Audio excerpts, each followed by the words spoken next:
More game. To Mobile Legends. This is game 5 in the grand finals. Leo and Naisu bringing you the action. I did not expect to see Sicilian tonight. I did not either, you know, and I know we had a glimpse at it, and I don't know, man. This is sticking in my head. Are they actually called glulets? Glulings. Oh, glulings. So, I think. Today I learned, right? Whatever they're called, little glues. That's something that can be said. I didn't expect to see UA on the Sicilian either, but maybe there's a master plan here for RORA to go ahead and utilize the tools they have. We're talking about sustainability, maneuverability, and also they can build up here. Uh-oh. All right, I had to double check. We're fine. Action continues. Brusko on his signature Cho, a.k.a. Bruce Lee, the Bruiser, coming in looking for kicks, baiting out responses. I think that's what he wants to do. Our panel mentioned the possibility of the glulings, the glulets, from Edward just melting down on his attempt to penetrate through the lineup. Yeah. There is some truth to that, but I've seen worse. There are worse lineups that try and break through. Talk about lineups with the Faramis. Talk about lineups with a Valentina. That's true. Right? This is, that Eve still has to choose where she puts her spells. Yeah, you got to do that. This is also the first time that we haven't seen a Valentina at least come through, so there's that dynamic change as well. Part of this also is the fact that, I don't know if Clint has done very well, like overall, throughout the playoffs alone, but kelra confident enough to pick it up. We heard the bands break down too from the panel, so maybe this was just the option. The gold standard is sitting at 100%. On the Clint. He was the first one we doubted, and the first one to prove us wrong. Man, so yeehaw. Here, this is yeehaw. Yeehaw, kelra. Howdy. This is indeed the right pickup, especially since you want a mid-game scaling marksman that can definitely threaten you as Sicilian, which makes sense because the story of the series is Aurora in control constantly, and then they lose it in the late game, but they're going to do it now. They're going to fight through it. Spirit of Alpha already dropped down. Edward getting melted down, the glulets and all, and there's Bruce Lee coming in and gets Demonkite. Gets the turtle as well. Man, they just got everything. All right, well, to get to a good late game and gain control of that, you got to survive the early. And not with a lineup like this, not with how aggressive FNATIC ONIC are. Look at this, the purple just disappears. It's gone. That's highway robbery. That is, at that point.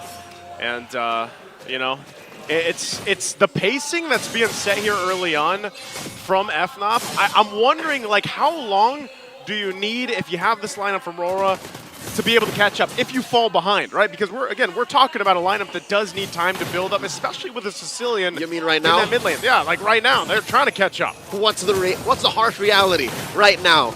I'd say third turtle. If by third turtle you don't find a way to recover, then you gotta have a plan B. You gotta have a plan Z. Because look at this King Kong coming in. Spirit of Alpha again. Renejay just getting melted himself. And there it is. Purify gonna be used. Domeng will live. He might look for a counterplay, but man, this is looking already dire. Almost at the 4-minute mark, that whole gold plating already taken care of by kelra. The Sheriff's gotten good time.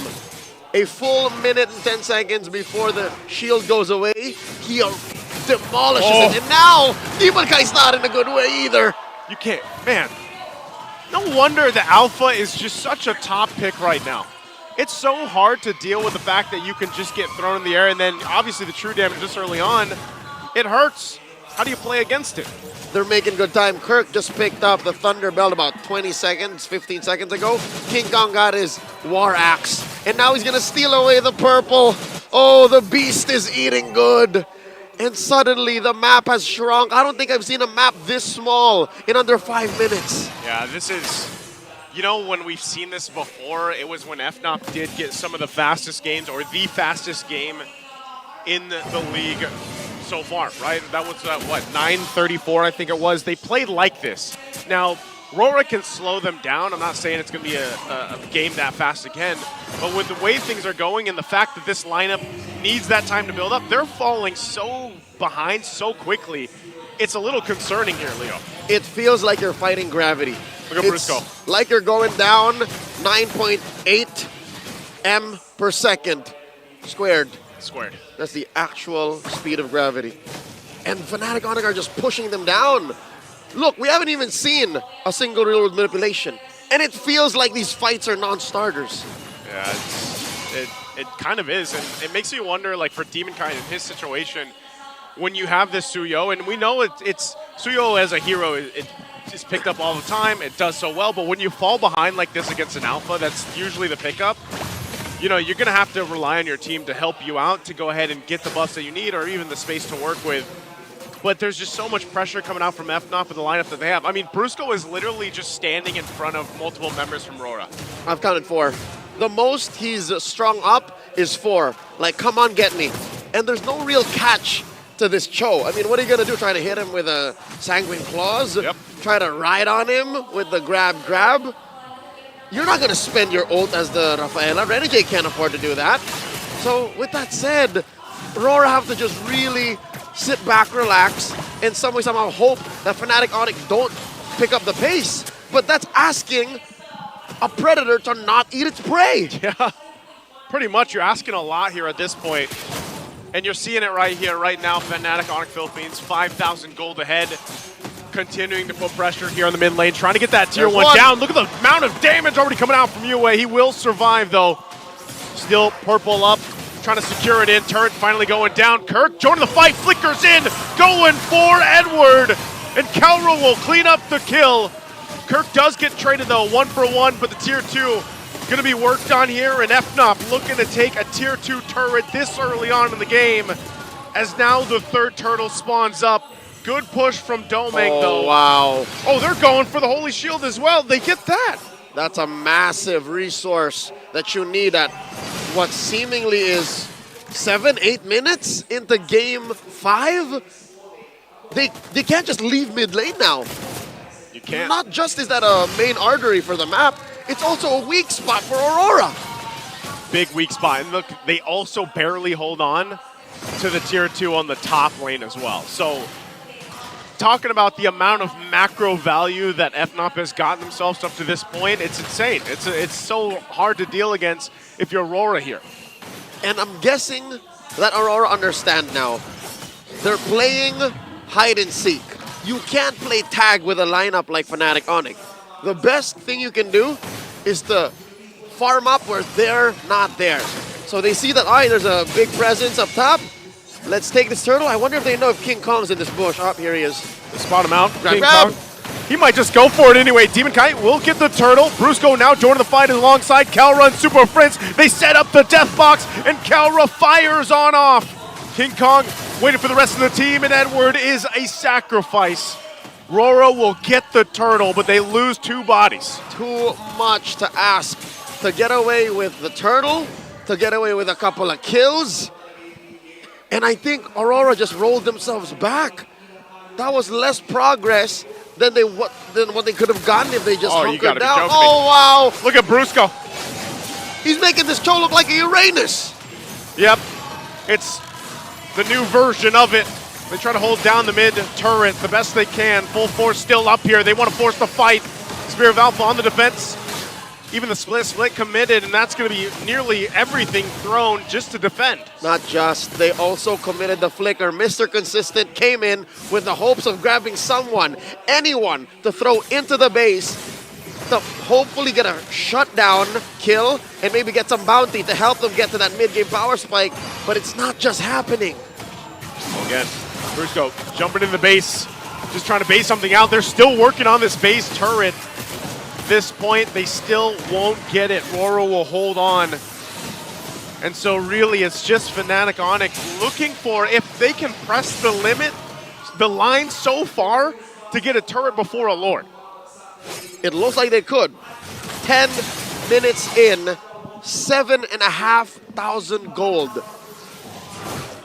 Aurora are holding on for dear life. It would be a miracle if they're able to secure this orange. And they're buying time for Domeng. That's all they're hoping for. All right, they're able to push out FNATIC ONIC. They're able to push out the beast out of stealing 1 more buff. FNATIC ONIC is setting up for the Lord. The concerning thing to waiting for Domeng, and even UA to an extent, is once they get there, let's say once the stacks are there for UA on the Sicilian, You already got enough magic resistance here. There's the force again from Kirk, gonna flip him over the head. Edward in trouble. They want to fight it back. RWM dropped down to Edward, trying to run away, but brusko will find him again. Super Frince does go down.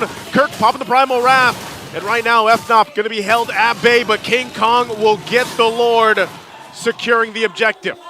1 for 1. Edward did what he could. Edward tried to find more than what they got, but so far it's just Frince. And Frince was more than willing to be a sacrifice. Looking at the item game here, oh man, that's about 2,000 between Kelra and Domeng. And Domeng has to consider, do I build physical defense? FNATIC ONIC just hurt too much. I don't think he has it in his pocket. I don't think there's enough economy in this game for Aurora to give Domeng a defensive item. He needs more, they need more damage. They need a whole lot more damage at this point. And RORA is going to have to buckle in for this one, because this could be a victory. March in with this Lord. A mid-turret goes down. There's a flicker from Bruce. Go again. Gets the kickoff. Edward going to be in trouble. Flickers out on the defensive. They go in with the claws, and Kirk could be in trouble. Real world manipulation going to be dropped down. But they clear out the Lord. They're able to defend. RORA stays together and stays in the game. The light still shining. Faint as it may be. A good old Boy Scout effort defense. They lose their mid lane inhibitor. Up next, down bottom. Few shots coming in from Kelra. And they clear the minions. Aurora still in this. So is this what they need? Is this what they have to do? I mean, clear-wise, it looks like they can at least keep some of the clearing going. Even, let's say, the next Lord. What if it's forced from FNAP to just fight it out? That's the problem. Counting their blessings, they have great wave clear. Amazing. Almost top of class. But if FNAP says it's go time and they fight, they best hope that they have more purifies than they have. 3 ain't enough, especially since renejay is still on cooldown. I'm not so sure if they have 30 seconds to waste. They might just lose all base turrets here. They still hold on to the top one for now. But FNAP, I think they're happy with the amount of damage they did off that first Lord push. Might look for more. Kirk holding on, has a flicker. They want to take this last base turret in. Kirk's going to have to fight it out. Brusko goes in with the kick. They're going to go in. Edward gets the grab, split. Kirk does fall down. Still breaking out of the fight. renejay goes down in the exchange. King Kong up in the front, taking a couple shots. Conceal's going to keep him alive. With a 1-for-1 trade, Kirk for renejay, and RORA stays in the game. A close call. If some way, somehow, Yue shut down King Kong, would have been a lot of gold swing over to Aurora.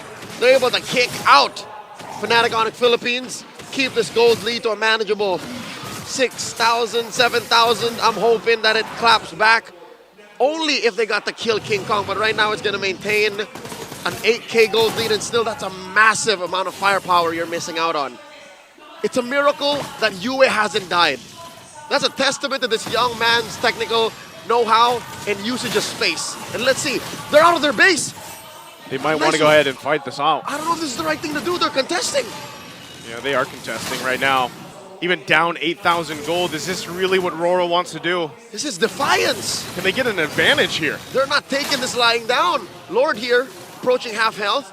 Massive river bush control by FNATIC ONIC. Demokite taking the Y brush. Oh no! Brusko jumping in again. Way of the Dragon right on target, right on the mark. Edward, split, and Super Frince is going to be chased down. Domeng trying to find Kelra. Won't be able to get it as Kirk goes down, and they're turning the tides here. But King Kong will get taken out as a double. They got the Lord, but RORA won the fight. FNATIC ONIC committed too much to taking the Lord. Aurora hit a power spike. Aurora laid everything down on the line. And they took 3 out on the way. Oh, they want to take alive. the chance. They are on the map. All 5 members pushing in. It's Brusko and Kelra. Can they stay in the game after this turnaround? Kelra takes the claws, and Yue helps clean them up. A forced play from RORA. Still a couple seconds away. Brusko tries to buy enough time, but the minions are there, and RORA will be able to do it. They turn it around.